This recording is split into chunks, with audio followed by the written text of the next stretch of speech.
ఓం నమ శివాయ, శ్రీమాత్రే నమః. మిత్రులకి, శ్రేభిలాషులకి, అలాగే నన్ను ఇంతగా ఆదరిస్తున్న యూట్యూబ్ ప్రేక్షకులందరికీ కూడా పేరు పేరు ధన్యవాదాలు.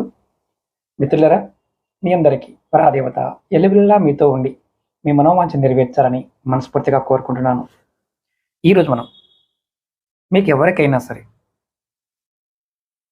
ఈ మంత్రాన్ని సాధన చేయటం వల్ల గొప్ప ఐశ్వర్యము, చదువుకునే వారికి విద్య, రాజకీయాల్లో, వ్యాపారాల్లో ఉన్నవారికి కీర్తి, అలాగే మాట్లాడగలగడానికి ధైర్యం, ఇలా జాతకం చెప్పేవారు కానీ, వాక్కు చెప్పేవారు కానీ, వారికి వాక్ శుద్ధి కలగాలంటే తంత్రశాస్త్రంలో శక్తి గణపతి మంత్రాన్ని ఆరాధించాలి. ఈ మంత్రాన్ని ఎలా ఆరాధించాలో మీకు చెప్తాను. ఇది షార్ట్ వీడియోని. అలాగే మీకు ఈ వీడియో నచ్చినట్లయితే లైక్ చేయండి. ఈ వీడియోని 10 మంది మిత్రులకి షేర్ చేయండి. కొత్తగా ఛానల్ చూస్తున్న మిత్రులు ఎవరైతే ఉన్నారో వారు సబ్స్క్రైబ్ చేసుకొని పక్కనే ఉన్న గంట సింబల్ని యాక్టివేట్ చేసుకోండి. నేను చేసే ప్రతి వీడియో కూడా మీకు నోటిఫికేషన్లో వస్తుంది. ఇప్పుడు రకరకాల మంత్రాల గురించి చెప్తున్నాం. చాలామంది అద్భుతమైన స్పందన ఇవ్వడం జరిగింది. గణపతి నామాన్ని కామెంట్ చేసి మీ స్పందన తెలియచేస్తే దేవతా మంత్రాల గురించి, తేలికైన మంత్రాల గురించి చెప్తాను.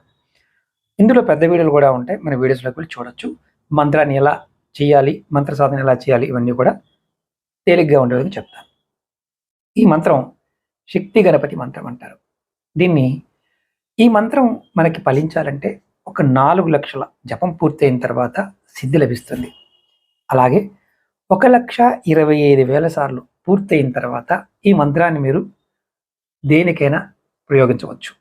అలాగే ప్రతిరోజు మీరు ఇవి చేయలేని వారు 1,008 సార్లు ఈ మంత్రాన్ని చేస్తే ఏ పని అనుకుంటున్నారో ఆ పని ఖచ్చితంగా కార్యసిద్ధి కలుగుతుంది. ఇది అద్భుతమైన శక్తి ఉన్న మంత్రం. ఇది బీజాక్షర మంత్రం. ఇది ఎవరైనా చేయవచ్చు, భయపడాల్సిన అవసరం లేదు. మీరు శివుని అని గణపతిని తెలుసుకొని శివాయ గురువే నమః అనుకొని ఈ మంత్ర జపం చేయండి. ఓం హ్రీం హ్రీం హ్రీం. ఈ మంత్రాన్ని వీడియో డిస్క్రిప్షన్లో పెడతాను, మరొకసారి చెప్తాను. ఓం హ్రీం హ్రీం హ్రీం. ఈ మంత్రం మీరు రోజు 1008 సార్లు ప్రయత్నించేయండి. మీరు అనుకున్న గొప్ప గొప్ప ఐశ్వర్యాలు, విద్య, కీర్తి, వాక్శుద్ధి అన్నీ లభిస్తాయి. ఇది రాత్రిపూట బిల్వ వృక్షం కింద చేయొచ్చు. మీరు ఒక బిల్వ వృక్షాన్ని తెచ్చుకొని ప్యాకెట్ అక్కడ పెట్టుకొని మీరు ఆ చెట్టు కింద అక్కడ కూర్చుని కూడా చేయవచ్చు. ప్రయత్నించేయండి, ఫలితం ఖచ్చితంగా ఉంటుంది. మారేడు చెట్టు